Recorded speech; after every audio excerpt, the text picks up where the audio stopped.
Bavandimwe mwese banje kubasuhuza mbifuriza amahoro ya Nyagasani, mbifuriza kwibuka neza kandi twiyubaka. Ndagira ngo tugirane ikiganiro nakise kwibuka ni umuco w'abantu kandi ukaba n'umuco w'Imana. Mu muco mwiza w'igihugu cyacu ariko ndetse no mu muco w'abantu muri rusange, abantu beza bayoborwa n'indangagaciro z'ubumuntu, mu gihe cy'ibyago by'urupfu, mu gihe cy'icyunamo, abantu barangwa no kujya hamwe bakegerana bagatabarana. Kujya kwitabaro ni ubupfura. Uwapfushije turamwegera tukamusigasira mu mpuhwe n'urukundo, tukajya iwe tukamuganiriza tukababarana nawe. Imyifatire nk'iyo tuyita mu kinyarwanda cyacu, mu muco wacu, gufata umuntu mu mugongo. Uwo ni umuco w'abantu bayobowe n'indangagaciro z'ubumuntu. Ariko rero ni n'umuco w'Imana. Turibuka uburyo Yezu Kristu yifashe n'ibyo yakoze amaze kumva ko Lazaro yakundaga yapfuye, akaba yaramaze iminsi 4 ashyinguwe. Ivanjiri itubwira ko Yezu yaje maze akifatanya n'abandi inshuti n'abamenyi bari baje kwitabaro. Nawe yaje kwitabaro, aza kubafata mu mugongo. Umutima we wari umeze uti muri icyo gihe? Umwanditsi w'ivanjiri yarabiduhishuriye ngo Yezu avugana ikiniga ati mwamushyinguye hehe? Hanyuma ndetse ngo asuka amarira. Bavandimwe, nguwo umuco mwiza, ngiyo imico ikwiye, imyifatire iboneye twemera, twubaha, twubahiriza, dukomeyeho muri iki gihe cy'icyunamo. Umutima umeze nk'uwo wa Yezu. Yezu yatubereye urugero rwo kwibuka. Tumwigireho, tumwigane. Yezu Kristu yatumeneye ibanga ryo kwibuka neza. Yasanze abababaye, abapfushije, akingura umutima we, yiyumvisha neza mu marangamutima y'umutima we, yumva neza akababaro kabo, arabegera, yigira umwe nabo. Ikibateye agahinda akigira iki, maze kimwe nabo ashenguka umutima, asuka amarira. Ariya marira ya Yezu aravuga, arasobanura, aradusobanurira neza uwo mutima, umutima w'ubumuntu, umutima wumva neza akababaro kundi, wumva neza kuko turiho turazirikana uburyo bwiza bwo kwibuka, kwiyumvisha neza akababaro ko gupfusha urupfu nka ruriya, urupfu rw'agashinyaguro, urupfu rwa jenoside. Bavandimwe, icyago cya jenoside kizingiyemo ibyago bifite ubukana bushengura umutima. Kwibuka jenoside ni ukwibuka ubugome ndengakamere, ndengamivugire. Uwibuka jenoside ashenguka umutima. Kwibuka jenoside ariko ni no kwibuka ko dukwiye kugira umutima w'ubumuntu, umutima umeze nk'uriya wa Yezu, ushenguka, umutima w'impuhwe. Kwibuka jenoside ni ukwegera uwayirokotse, ukamwumva, ugahuza umutima nawe, ukemera, kambivuge gutyo, ukemera kumanukana nawe mu kabande k'ububabare bwe, ukamuherekeza, ukajyana nawe mu nzira ya Karuvariyo yaciyemo. Ntushake kumurusha intambwe, ukagendana nawe intambwe ku ntambwe, ukibuka hamwe nawe. Kwibuka bavandimwe biradusaba kwegerana, tugasigasirana kugira ngo imbeho y'agahinda itadutera kwigunga bikatubyarira kwiheba. Muri iki gihe cyo kwibuka turagenza nka Yezu, yarahagurutse asanga abapfushije, ajya mu rugo rwa Marita na Mariya, ahasanga abandi, ahasanga inshuti.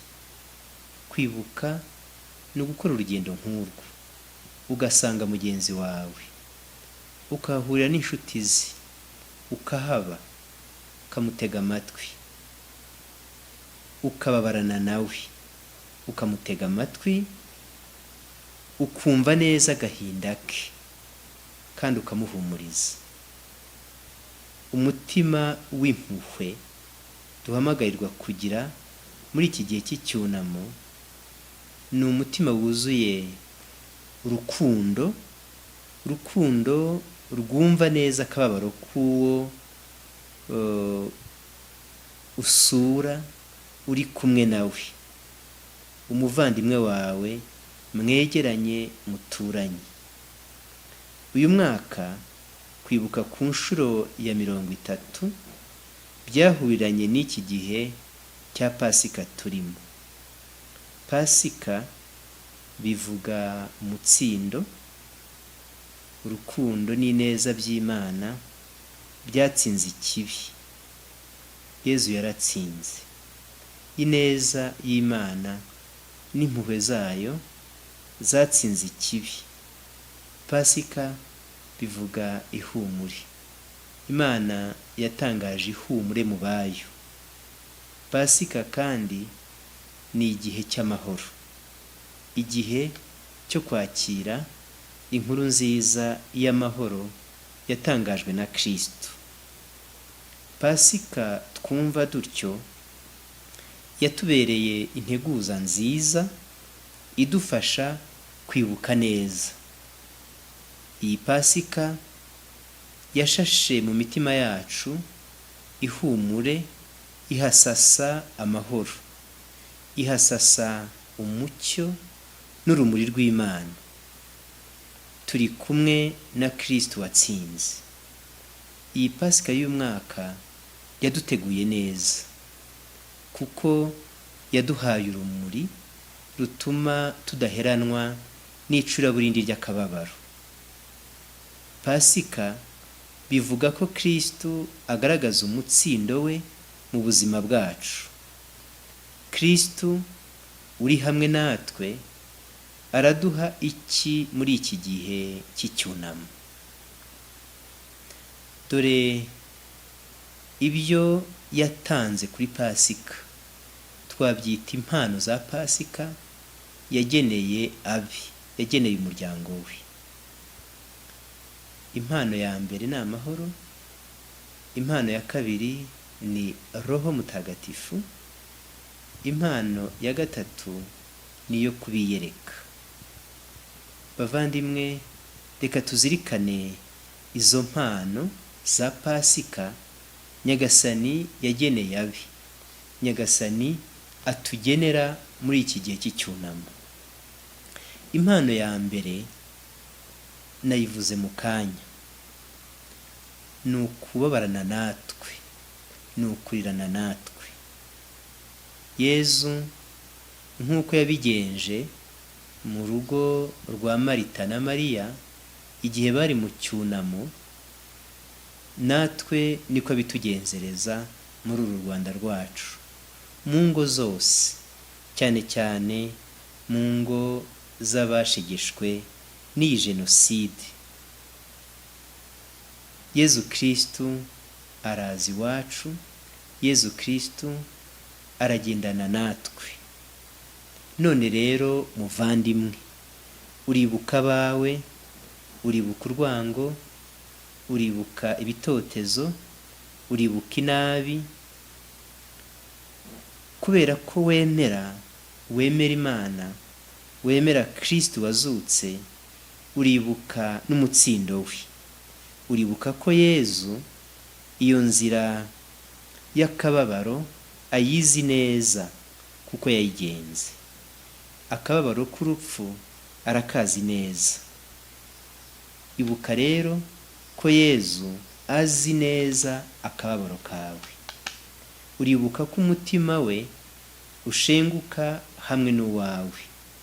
Uribuka ko Yezu ababarana nawe. Reka mbishimangire, inzira ya Karuvariyo Yezu yarayinyuze. Burya igihe nawe wayinyuzemo mwari kumwe, ndetse yari muri wowe. Niyo mpamvu adashobora kugutererana muri iki cyunamo.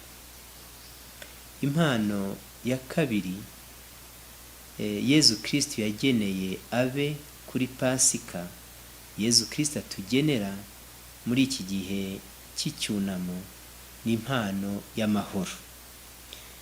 Yagize ati nimugire amahoro.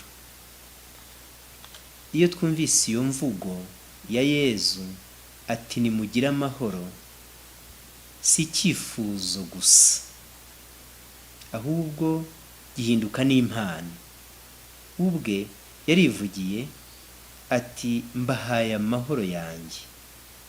Abigishwa be Yezu yabwiye iri jambo ry'ihumure, turabyibuka neza, bari barahungabanyijwe n'akababaro k'urupfu rw'akarengane kandi rw'agashinyaguro yapfuye. Bari barahungabanye. Ubukana bwa jenoside nabwo butera imbeho ku mutima, butera ihungabana ku mutima.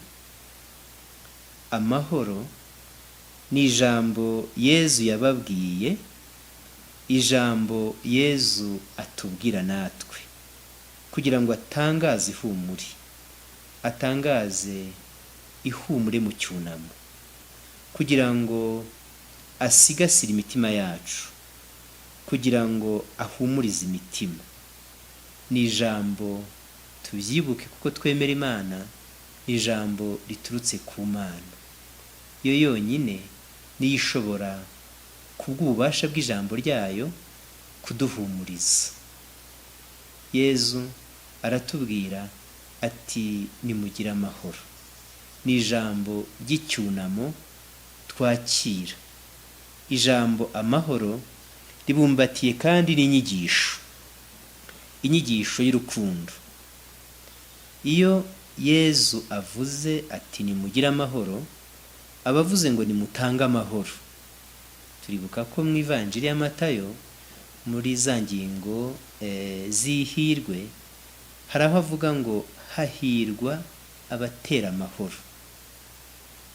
Bavandimwe, urukundo ni rwo rubyara amahoro. Iyi myaka 30 tumaze twibuka abagiye, ni imyaka tumaze twakiriye iryo humure.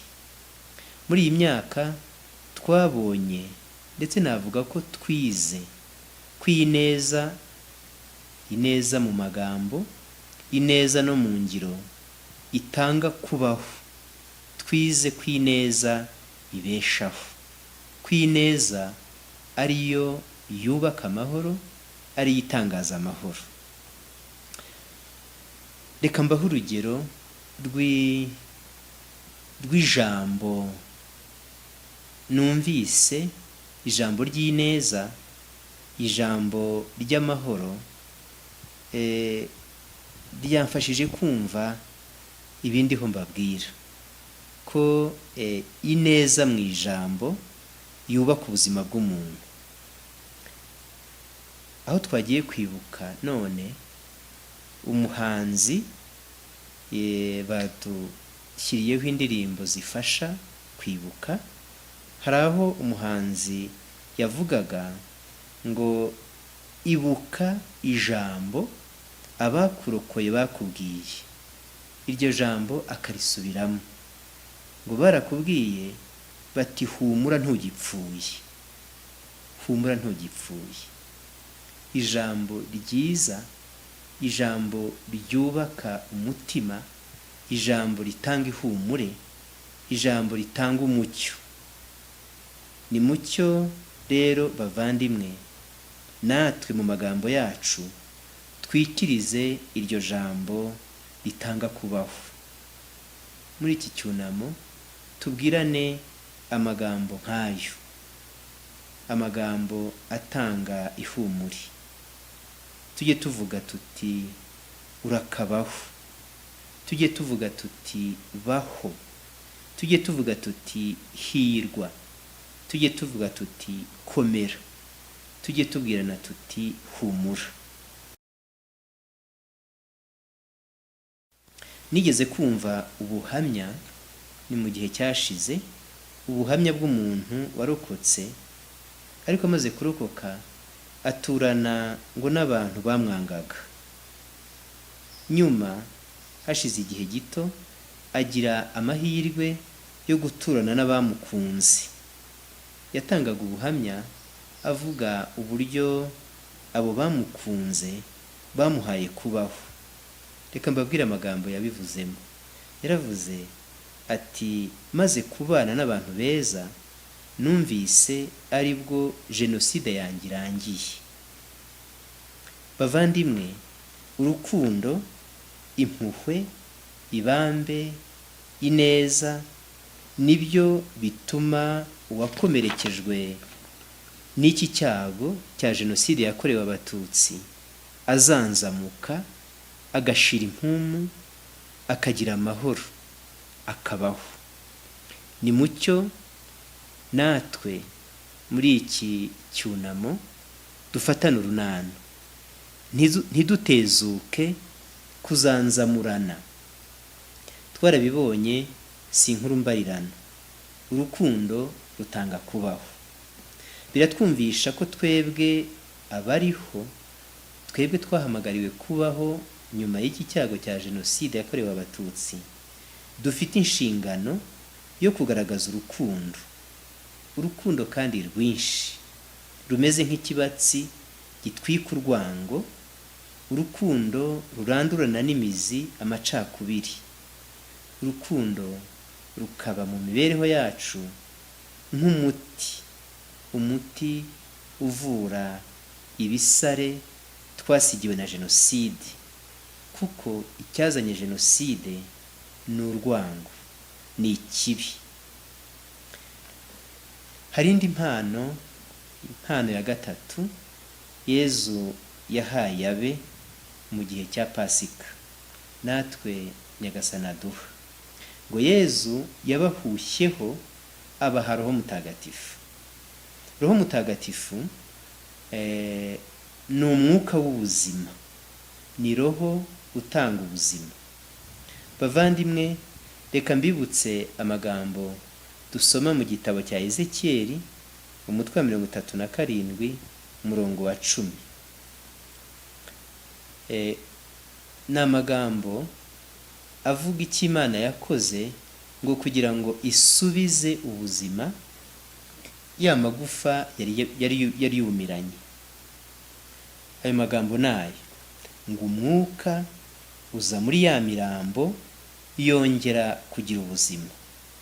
ku bacu bapfuye twibuka, iyo mpano ni ikivuga, ni ikimana yabakoreye. umwuka uza muri ya mirambo maze yongera kubaho, kongera kubaho. Abacu bapfuye ntibazimye, bariho kuko bariho mu Mana.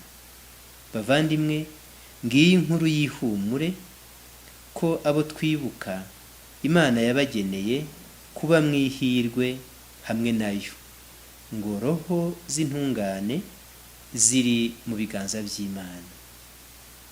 Impano ya Roho Mutagatifu bivuga impano y'imbaraga.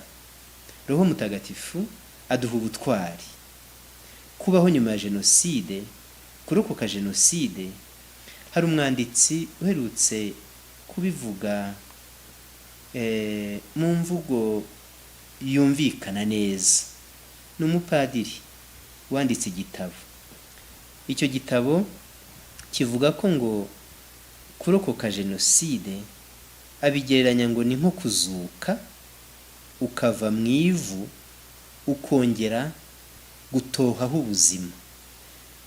Ngo ni ukuva mu ivu. Ivu ni kwa kundi umuriro usa n'uwazimye burundu, ariko nyamara rwagati muri iryo vu harimo agashashi ko kongera kuzanzamuka. Ako gashashi niko katoshyeho ubuzima. Roho Mutagatifu niwe ukora icyo gitangaza. Tumusabe kandi tumwakire. Dusabire abo iyi Jenoside yasigiye ibisare, ngo kubw'ububasha bwa Roho Mutagatifu bakomeze batoheho ubuzima, bakomeze ubutwari bwo kubaho kandi no kubeshanyaho. Dusabire abaguye mu cyaha cya Jenoside. Roho Mutagatifu ni roho w'ukuri, abakuremo umutima w'ibuye, abashyiremo umutima mwiza, bagira ubutwari bwo kwigaya, ubutwari bwo kwicuza, bibuke biyubakamo ubumuntu, basabe imbabazi, babeho bicuza ikibi, babe abambari b'icyiza, babe abambari b'ineza. Kwibuka neza ni uku. Kwibuka neza ni gutsimbataza ineza mu mibereho y'abantu. Impano ya kane ari nayo narangirizaho ni uko Yezu yiyeretse abe. Ba bigishwa bajyaga Emawusi, Yezu yagendanye nabo, ngo ntibari bwamumenye. Bamumenyeye mu isengesho ry'imanyura ry'umugati. Bariya bigishwa bari bumvise ko batari hamwe nawe baheranwa n'agahinda. Yezu yagendanye nabo, yaraje akorana nabo urugendo. Amaze kubiyereka no kubihishurira, bagize bati, gumana natwe Nyagasani. Baramusabye ngo agumane nabo. Natwe bavandimwe nicyo dukora. Tuzi neza ko tutari hamwe na Yezu, tutari hamwe na Roho Mutagatifu, tutagira imbaraga zibasha gutwara akababaro n'agahinda k'iyi Jenoside n'ingaruka zayo, kandi zikarishye cyane. Bavandimwe, natwe dusenge tugira tuti, Nyagasani gumana natwe kugira ngo tubeho kandi tubeho neza. Bavandimwe, Yezu yaratwiyeretse. Yatwiyeretse mu bimenyetso byinshi. Imana yigaragaje mu tumenyetso tw'ineza. Ndatwita utumenyetso kuko tutabaye twinshi cyane, ariko twagaragaje ko Imana yari ihari. Twarokoye ubuzima bwa bamwe, si benshi, ariko abarokowe n'ineza bariho. Uru Rwanda rwacu rwagaragayemo ibimenyetso by'imbaraga, ibimenyetso by'ineza, ibimenyetso by'ubutwari bwo kubaho. Turashimira Imana ku bantu badatezukana n'ubu gufasha abandi, kwigisha abandi ibyiza, gutoza abandi umuco w'amahoro. Imana tuyikomereho, dutore umuco wayo, kandi umuco wayo ni umuco w'urukundo. Mu mibereho yacu idufashe gutsinda ikibi. Mwese mugire amahoro, mwese mugire Imana. Kristo niwe rutare twegamiye, adufashe kwibuka kandi twiyubaka. Murakoze, mugire amahoro y'Imana.